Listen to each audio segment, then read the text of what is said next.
Human beings really have story hardwired into them. We have story in us, it's in our genes. Kids do it naturally. Once children can feel a story and listen and learn to love a good story, it just makes their day. Phantoms, he bragged, you have got to be kidding. There's drama created and their whole body is put into motion. So from their tips of their toes to their fingertips, I mean, their entire body becomes part of the story. She was as pale as snow, as clear as crystal.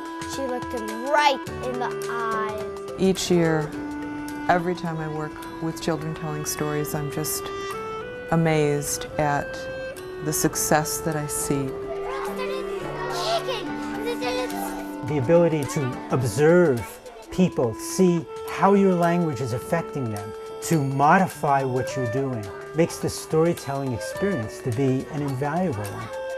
I think it makes them more informed readers because they have had a part in making a story their own. Martha and Mitch have given us an amazing collection of stories over here. After you've read at least 15 different stories, from this list of 15, you're going to select your top 3 favorites.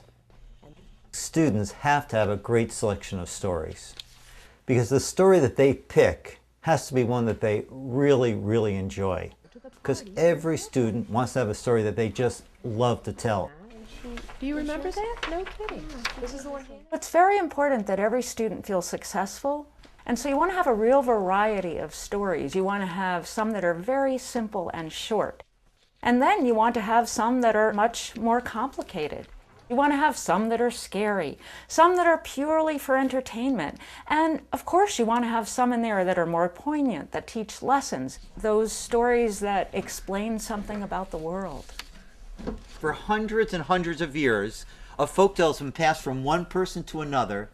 And we're lucky that sometime in history someone finally wrote it down, or we might not know it today.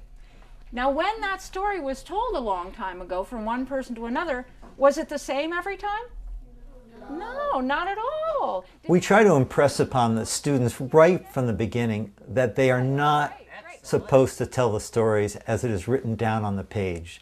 These are stories that have evolved for hundreds and hundreds of years. We encourage them to make the story their own and to tell it in their own words.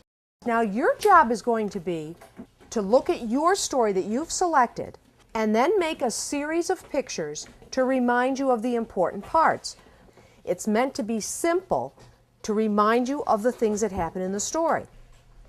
One of the first things that we have students do is to make a story map or outline. That way they can get away from the words. They can think of that story as a series of pictures rather than a series of just words. One thing that storytelling does in the classroom is it can create a wonderful community in that classroom. Students learn how important it is to work together, to help each other, to be kind to each other. And if you create that sense of community in your classroom, it's going to go a long way to helping you teach all sorts of different things.